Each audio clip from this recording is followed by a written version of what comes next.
first breath, running into your arms is running to life from death.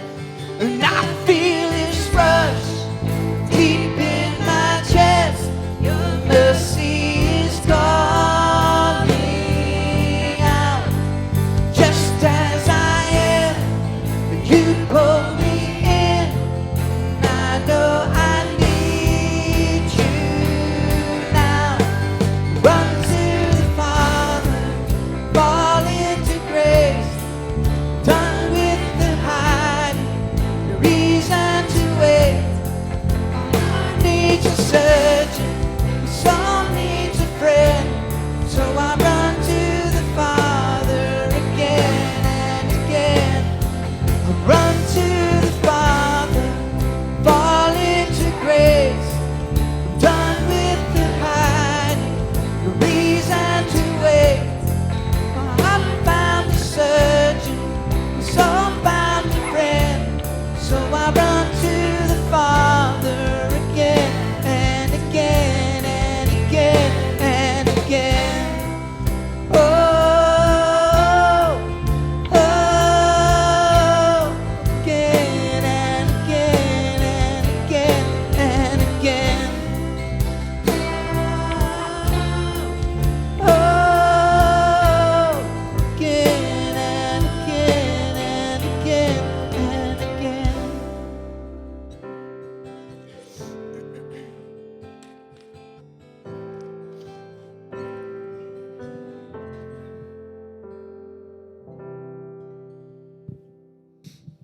You can have a seat.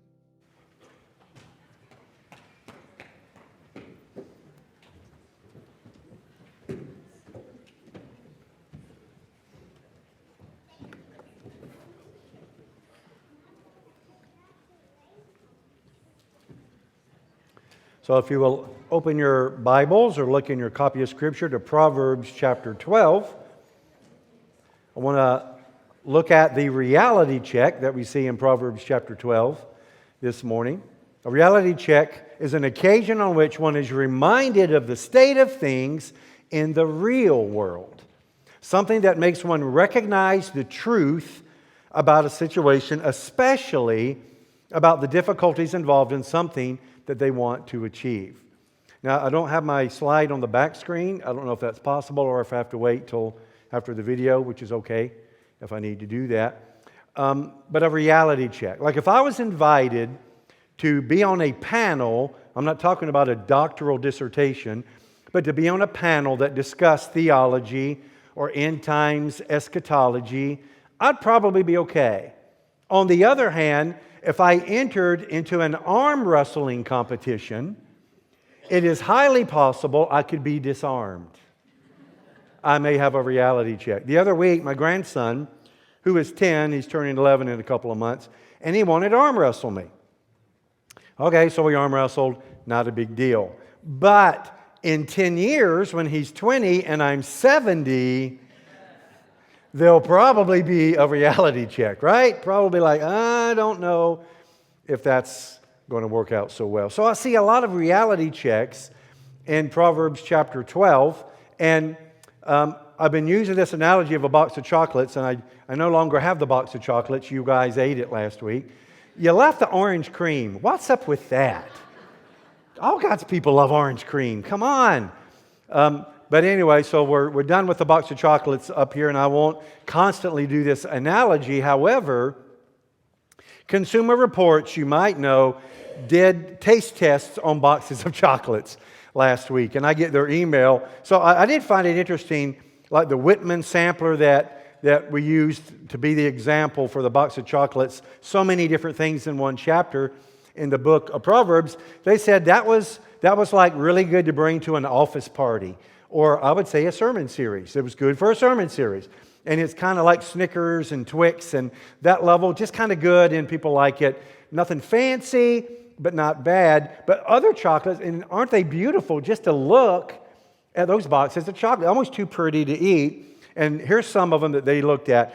Stick With Me was the name of this brand. 6-piece bonbon for $28. So that's $4.66 a bite each. And I'm thinking, I don't know if I could enjoy it. If it's that expensive. I want an everlasting gobstopper. That's what I want. I don't know. But apparently they were really good. The chocolate room was $29 a box, and they were $3.62. But you had Formosa chocolate, 9 in a box for $50. So that was $5.55 a bite. I'm like, wow. I don't know. But the real shocker to me is Godiva chocolate. Even I know Godiva chocolate. They said, I have never been tempted to get mad at chocolate before until now. Godiva wasn't good. It wasn't good. They didn't like it at all. Said it barely tasted like chocolate. So a big name that you thought would do well literally made some of the observers, some of the taste testers kind of mad. Well, I hope that we don't get kind of mad as we look at the reality check of Proverbs in this series. Now, Proverbs 2 are quick contrasting, 12, are quick contrasting comparisons. So the general thing that we will see is a positive thing, but, and then a negative thing is mentioned. Positive, but, and then negative. Now, there are a few verses that are an exception to that, but there's always some kind of comparison. So let's look at Proverbs 12, verse 1. Whoever loves discipline loves knowledge, but he who hates reproof is stupid. Wow. So one of the reasons, honestly, that I like Proverbs is it is not politically correct. That it's real. It is a wake-up call. It is a reality check. It doesn't dance around the issues. It uses words like fool and stupid and abomination. If I'm doing this, and this isn't that good, and that would be better, and somebody says to me, instead of doing this, have you considered doing that? And I'm like, that really, that makes more sense. I'm going to give that a try. Then you're open to receiving wisdom. But if I'm doing this and it's not good, and somebody says, have you considered that? And my response is, mind your own business and get out of my face.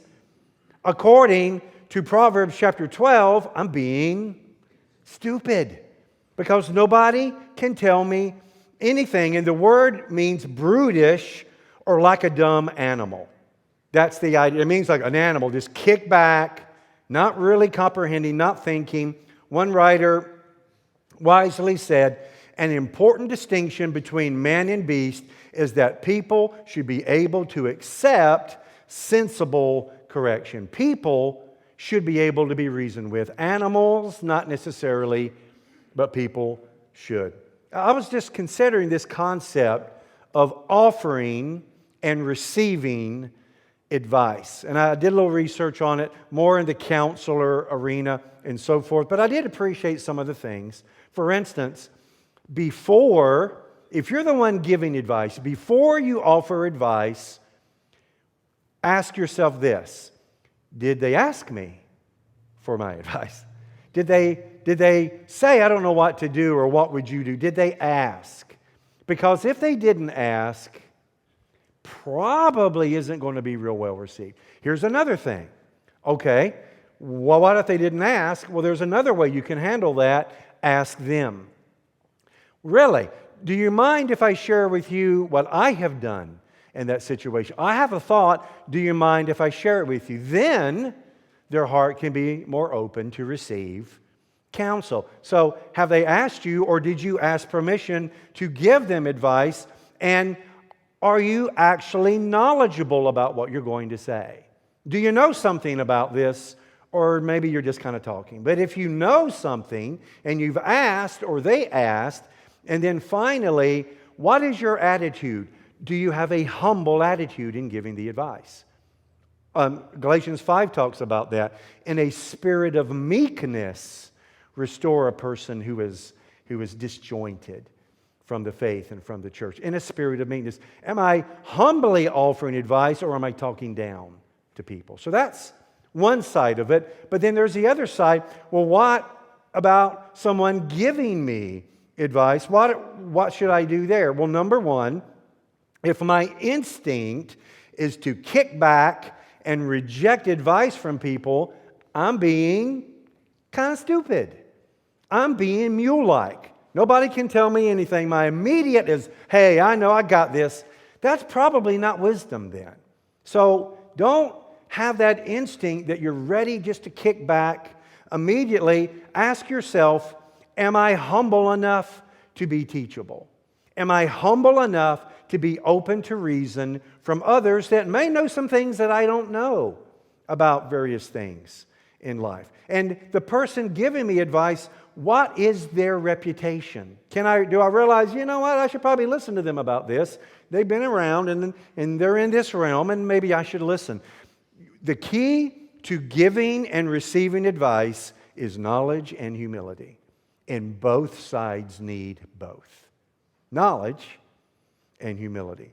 Dickerson and Bobinger said, the best advice comes from people who've been in your shoes before, who really care about you, or who are experts on the subject in question. And I do appreciate this. They warn, but don't take advice from someone who is not where you want to be. Don't take advice from someone who's not where you want to be.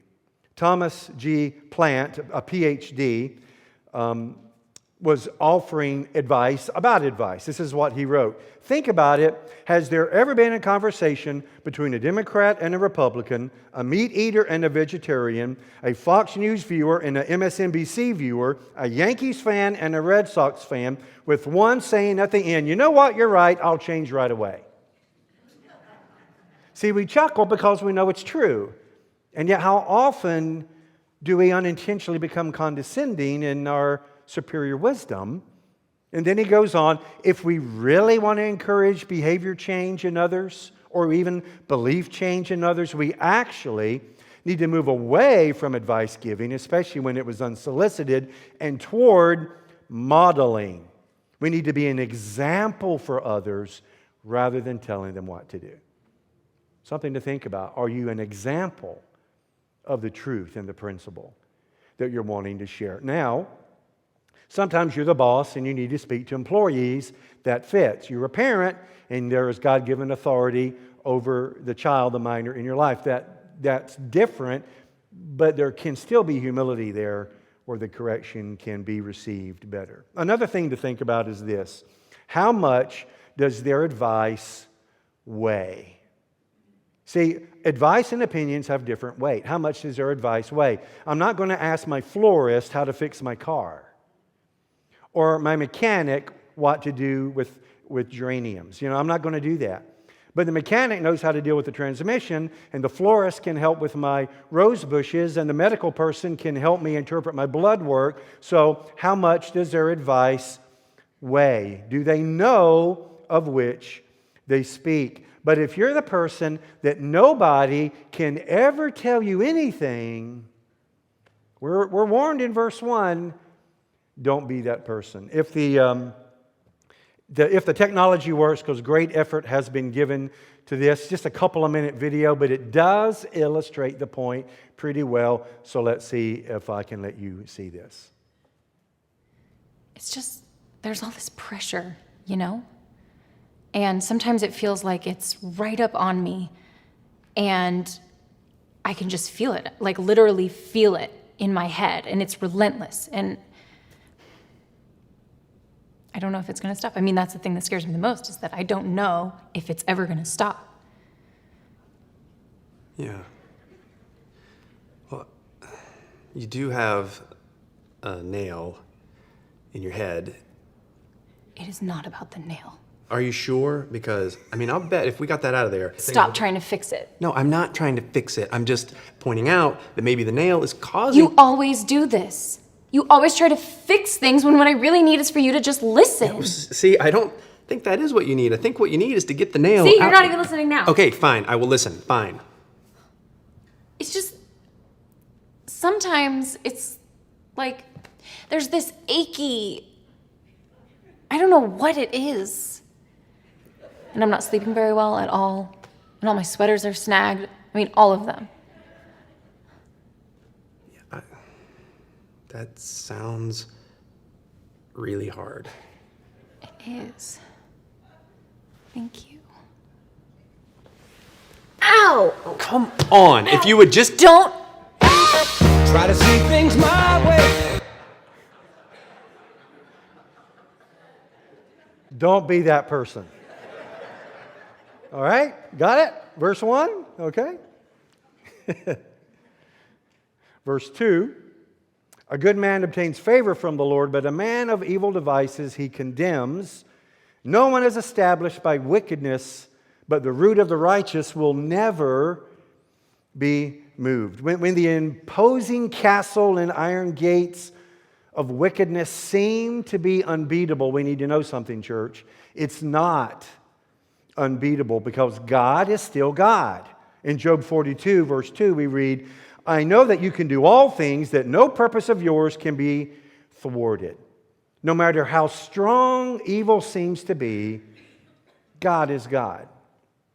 I find it interesting that Vladimir Lenin's body lies in state in Red Square in Moscow in a vacuum with in a glass coffin, and thousands of people, thousands of admirers walk by and see Vladimir Lenin's body lying in state, been there for years and years, cost millions of dollars. He was at one time the leader of Russia, the Soviet Union, led them into socialism, governed by the Communist Party. Ideologically, he was a Marxist, a dictator, and he said of the USSR, all citizens should become hired employees of the state. The government will take care of you. The government will provide everything for you, and you work for us. That is what Lenin said. He declared religion was a sort, and I'm quoting, a sort of spiritual booze. There is nothing more abominable than religion, he wrote. And all worship of a divinity is, and I cannot complete what he said, it is so profane, I couldn't dare say that out loud. And that's what Lenin said about faith. He went on to say, again I quote, everyone must be absolutely free to be an atheist, which every socialist is as a rule. Complete separation of church and state is what the socialist demands. Religion must be declared a private affair, end quote. America, does that not sound familiar here now? Do we not see where this is going and has always been going? You'll become an employee of the state. We have the power. We will own you. You will work for us. Do we not see that? I don't think we do. I'm not sure that we do. This isn't a political sermon, but it does fit that the Scripture is saying here that no one is established by wickedness because the USSR crumbled in 1991 on Christmas Day. And for 69 years, they looked foreboding. And then that whole system, that whole Marxist socialist system, as it always does, crumbled. Be careful, citizens of America. It's not about politics, it's about truth. And the reality is, no one is established by wickedness. Lenin was no friend of God, no friend of religion. It cost millions of dollars to have his body on display, and no matter how hard they try, from what I've read, what people really see is way more wax than it is his remains by now.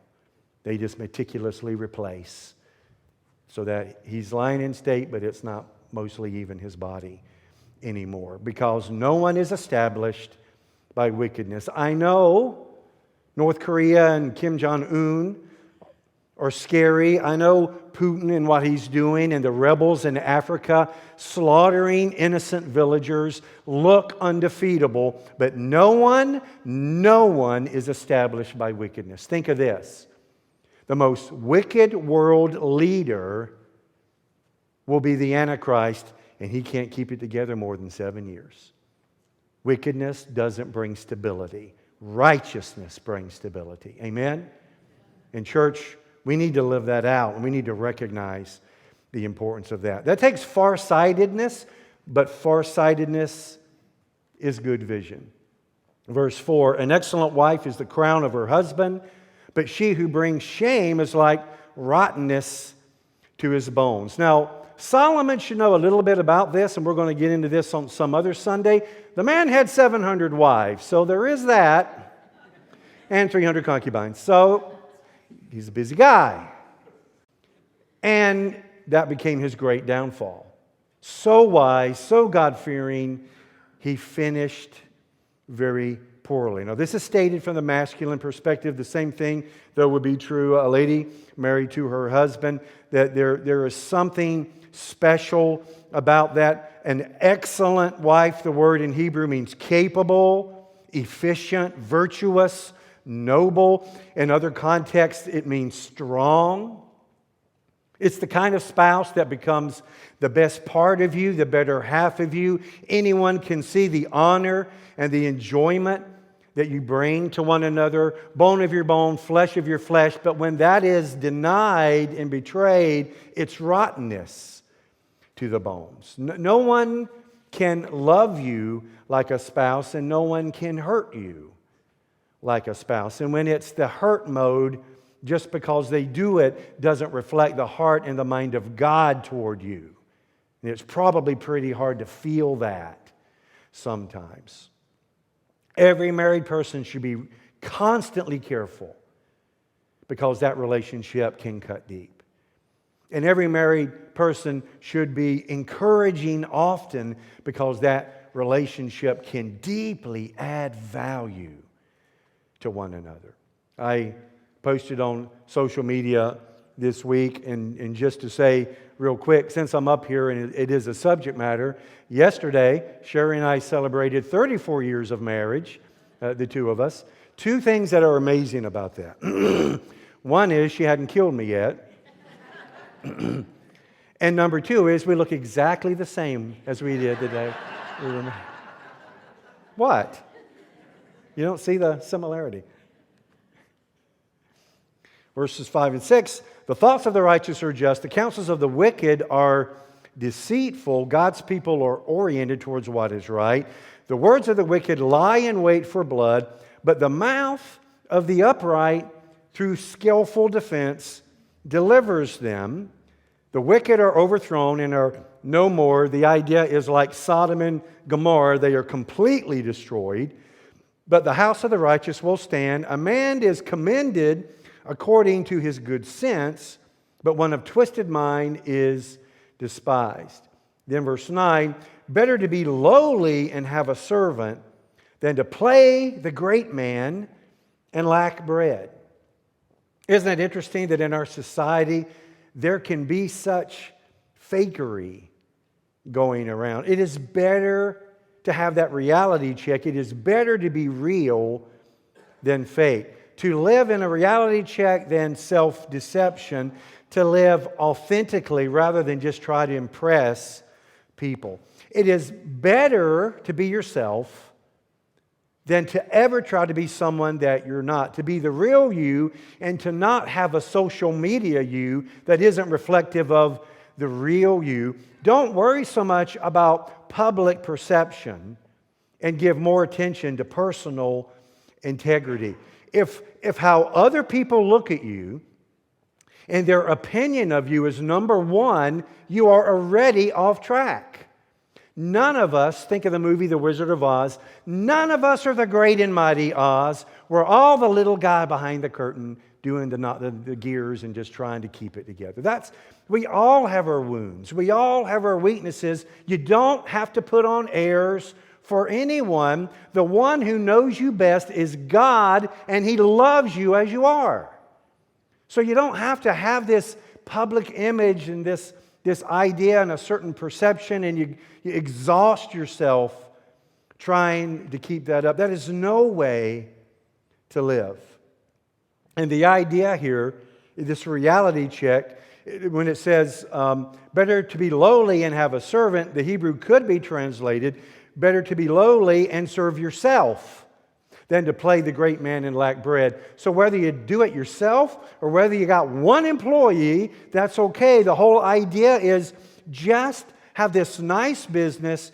Do the best for your customers. Don't try to leave a false impression of wealth and power. Just do what God has created you and gifted you to do. You do not have to keep up with the Kardashians. We don't even know why they're famous. What do they actually do? What great wisdom do they add to life? Honestly, you don't have to do that. Better to be lowly and serve yourself or have a servant. You don't fake it till you make it. That's not what you do. You strive to be the change you want to see. That's what you do. What you do is you don't fake it till you make it. You realize practice makes perfect. And you put in the work. And you do your best. Verse 10. Whoever is righteous has regard for the life of his beast, but the mercy of the wicked is cruel. Now, I don't think this is saying that you can't hunt or be a beef farmer or a pig farmer and all of that. I mean, it's not saying that. God gave us the animal kingdom for our good, including for our food. And I think we know that. There's decent, humane ways to do that. I don't think it's saying you can't deal with the groundhogs that are putting holes all over your field and break your ankle. You know, I don't think it's saying that at all. When I was a kid, I did not like animals. I was afraid of them, and my parents got me a dog, so I would get over it, and I still didn't really get over it when I was a kid. As an adult, I did, and Sherry and I had many pets over the years, especially when the girls were home. I think what we came back to when I was a kid, a little boy, I don't know how old, and I was wearing a pair of shorts, and there was this ornery tomcat around my aunt's house, and for whatever reason, that tomcat took off after me, and I ran, and it scraped me down the back of both of my legs, and I'm bleeding the back of my leg. Probably had something to do with that I didn't like animals. But eventually, I got over it, and I think the idea here is that there isn't that corner of my heart where I take some weird pleasure out of causing pain. I think that's what this is saying, that not even to an animal do I find pleasure in hurting and causing pain. And so the idea is that righteous person won't even be cruel to an animal, so they certainly will value human beings more. Even cats, even cats. Don't be cruel to those. Some of you like horses. I think they're beautiful as long as they're over there. Let's go horseback riding. No, thank you. No. Strong animal, mind of its own. I don't know what it's going to do. No. Stick to safe hobbies like gun sports and ATVs. Stick to that stuff. I'm there. You name the place. Oh yeah, Bessie. Sorry. Whoever works his land will have plenty of bread, but he who follows worthless pursuits lacks sense. Some of you have big dreams. And honestly, I'm that guy that I'm like, have big dreams. Some of you, maybe some young people think about the Olympics. There are other Bedford County people that did that, and it served them pretty doggone well. So don't say, small town, you can't do anything. Don't do that. Don't buy into that. You might be thinking Oscar, Grammy, national championship. You might even be thinking one day, I'll play in the praise team. I'll even do that. Who knows? What dream big, yes, but the idea is in the meantime, while you're dreaming big, practice and get a job. That's what it's saying. Put the work in, practice, and get a job. Worthless pursuit, I think the NIV says chasing fantasies, and the idea is don't do that for some quick buck. You're going the wrong way, you're barking up the wrong tree. I think the Bible strongly supports dreaming big, but also putting the work in. In Luke 16, verse 10, Jesus said, when you are faithful in little, you can be trusted with much. Ephesians 4:28, work with your hands what is good. Before you are the chef, you're going to need to spend some time in the pot sink in the dish room, and that's perfectly okay. Put the work in. Practice makes perfect. Before you get to be the coach, deal with the equipment. Make sure the players are hydrated. Nothing wrong with that. Don't ask God to dig a hole for you when you're leaning against a shovel. Okay? Don't do that. Don't just say, God, provide a way while you're just waiting around doing nothing. Do what you can and trust God to provide what you can't. So the Bible strongly honors that diligent work ethic. Verse 12, whoever is wicked covets the spoil of evildoers, but the root of the righteous bears fruit. An evil man is ensnared by the transgression of his lips, but the righteous escapes from trouble because they avoid talking themselves into trouble. From the fruit of his mouth a man is satisfied with good, and the work of a man's hand comes back to him. I wonder if this has happened to you. I suspect that it has. Have you ever worked at something and it just was not going well?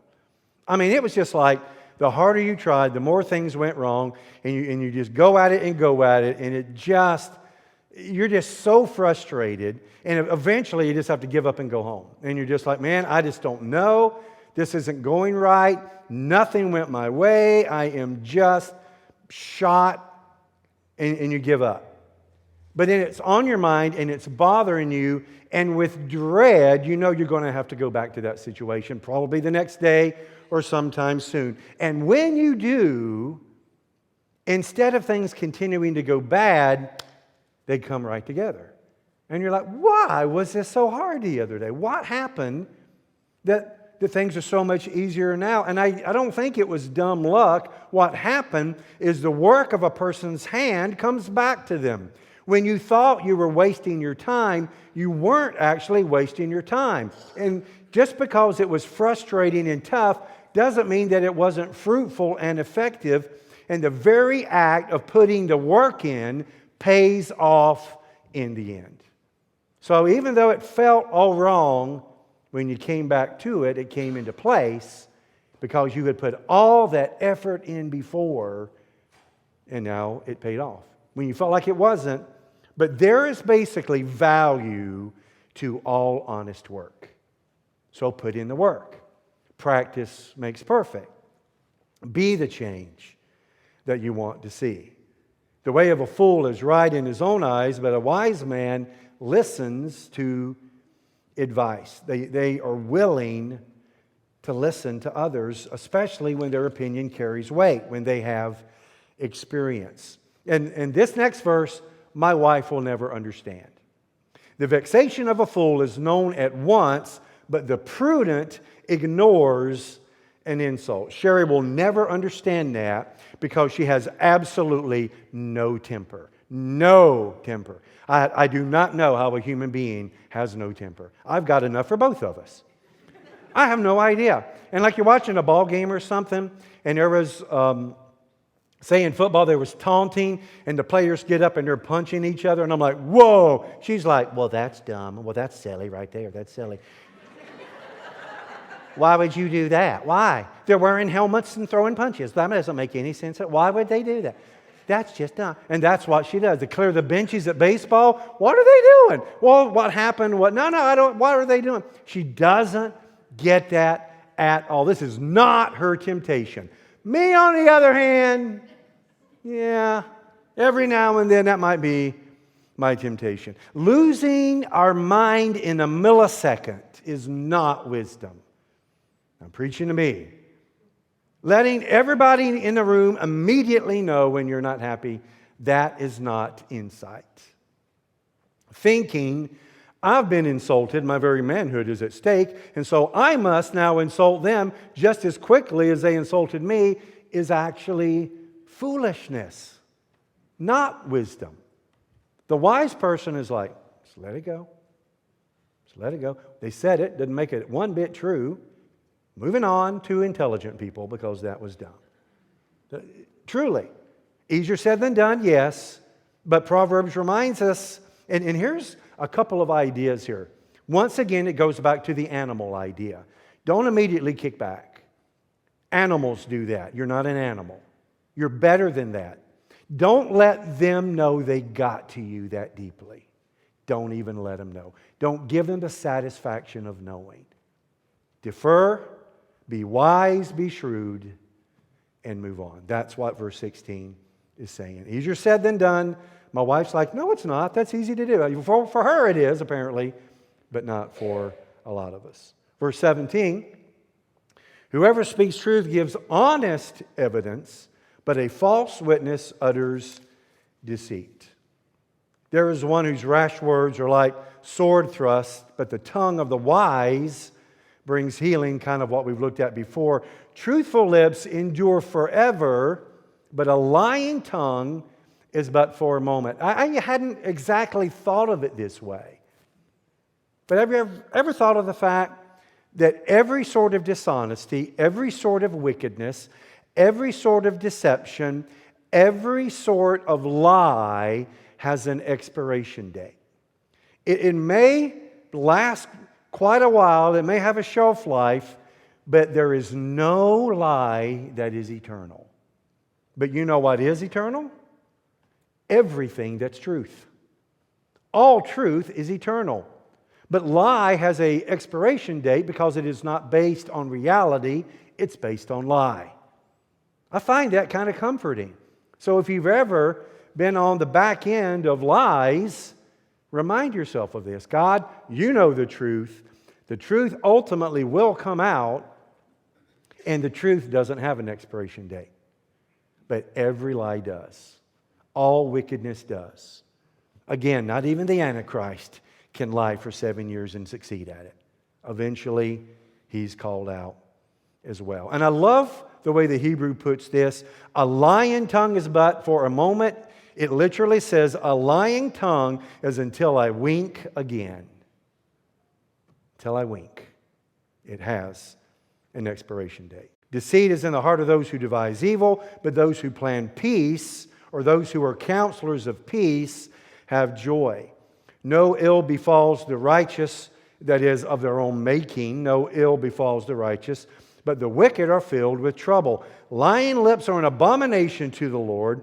Lies are a misuse of the mouth, but those who act faithfully are His delight. A prudent man conceals knowledge, but the heart of fools proclaim folly. Verse 24, the hand of the diligent will rule, while the slothful will be put to forced labor. One writer said, the diligent rise to the top, the lazy tend to sink to the bottom. Anxiety in a man's heart weighs him down, but a good word makes him glad. Kind of goes back to what we were talking about earlier, what I was sharing earlier about having weight to your advice, having substance to your counsel because you're experienced in and know of that which you speak. And so having weight to all what you offer to others. It is very possible that you could speak life into someone who is really hurting because you know something about what they're going through. And you can see that they're struggling. I would encourage you, don't just watch from a distance. Don't stay silent. Don't stay off to the side. When you see that person hurting and you know you have something encouraging and valuable to offer, speak life. There's a play on words here in the Hebrew. They're weighed down and you can help lift them up. Yesterday, though Sherry and I didn't actually celebrate our anniversary yesterday, we went out to dinner the day before, and I figure we just celebrate all month. That's my goal. We'll just celebrate all July. We had the grandkids over in the swimming pool that we do not speak of, that we did not need. But here I am floating in there with the grandkids, and he's hitting me with a noodle. Kaboom, kaboom. All right, yeah. And grandkids they just love fruit, and Sherry had some fresh cherries. And so she had a bowl of cherries there by the pool. I mean, we're living it up in Tatesville. We got the bowl of cherries. We're floating there in this little pool. And Lincoln, when it was eating these cherries, and he just bowing them down and spitting the pit and chewing spit, and diving and jumping. And he did that, and once he went, I swallowed a pit. Am I good? Am I okay? Am I going to be okay? And I did what any grandfather would do. I'm like, probably. Unless it grows out of you, then, you know. And Sherry's like, buddy, you're going to be fine. And he literally said, am I going to get rabies? Because rabies is the pits. Everybody knows that, right? Am I going to get, I'm like, you need to get out more, boy. I'm telling you right now. That is not how you get rabies. And he was so much comforted when he talked to Nana instead of Pop-Pop, right? But you could be that person and you're like, well, that's silly. Well, maybe not to them. Maybe to them it's not silly at all. And a positive, meaningful, knowledgeable word from you could speak life. One who is righteous is a guide to his neighbor, but the way of the wicked leads them astray. Whoever is slothful, like this one, like that picture, whoever is slothful will not roast his game, but the diligent man will get precious wealth. You get your license, you go hunting, you put down the animal, you tag it, you bag it, and then you let the meat rot. Why would you do that? What this is saying is, and we all have those projects that maybe are outstanding and there's delays and supply chain, there's all that stuff.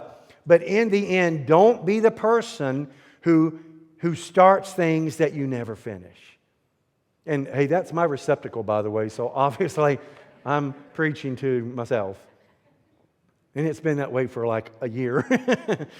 So I should probably do something about that. Don't be the person who doesn't see things through. Because if I can't complete things, I'm probably lacking diligence. But the diligent person will get precious wealth. In the path of the righteous is life, and in its pathway there is no death. Or as Jesus said in John 11:25, whoever believes in me will live even though they die. So 4 things to think about. And again, what I would encourage us in a series like this, I know that we're not going to grasp and remember 28 different points today. I know that, and that's the nature of Proverbs. But my prayer is that we can come and say, Lord, what's the one thing you really want me to hear today? And it might not even be the verse that I really focus on. Who knows? Or what are those 1 or 2 things that you especially want me to consider and apply to my life here and now at this time in my life? God, help me to know from Proverbs 12 those 1, 2, or 3 points that especially I need to consider today. So as I close, 4 words, or that each point is a word. And the first is the offensive word, stupid. But don't be like the mule. Don't just immediately kick back.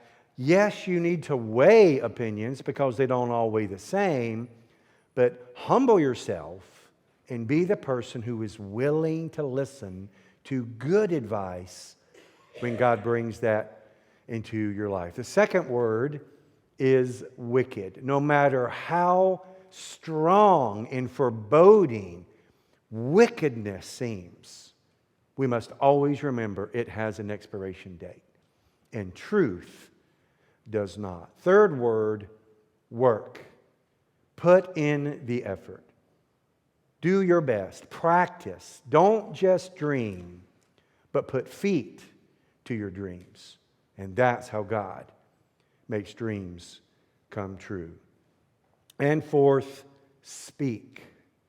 Speak life. Surely this week, you and I are going to come in contact with someone who is low, as the word means here.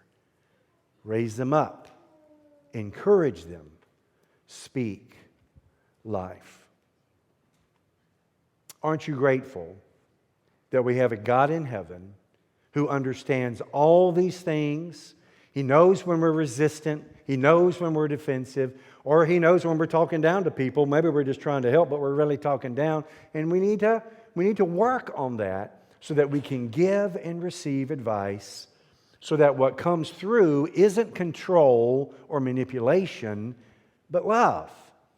And not just love, but His love through us to others. Let's speak life and be grateful that we have a friend in Jesus who will allow us to speak hope into other people's lives.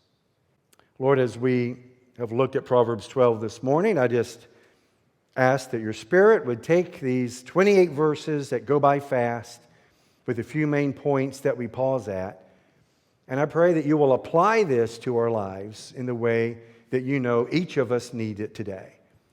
I pray that it's not, that your truth isn't scorched so that it means a little something, but we'll forget about it in an hour.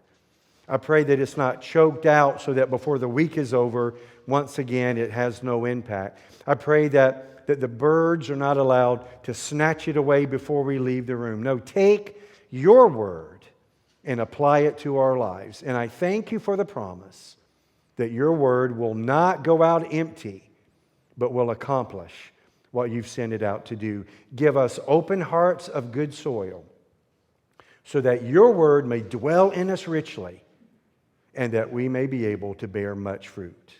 Thank you, Lord, for loving us.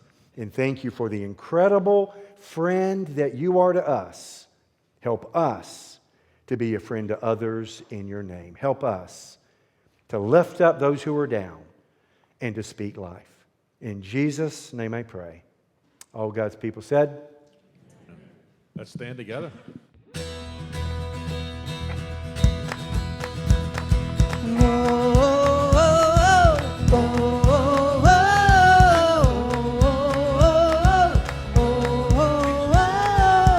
Everybody has trials and temptation.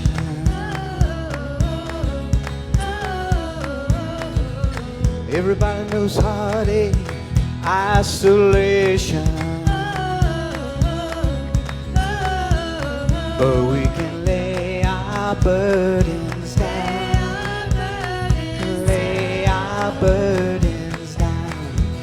What a friend we have in Jesus. East to west, my sins are gone. I see grace on every horizon, and forever and ever His heart is my own. Whoa,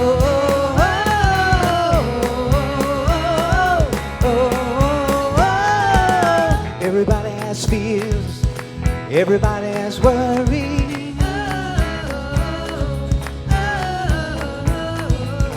Everybody knows sorrow, devastation.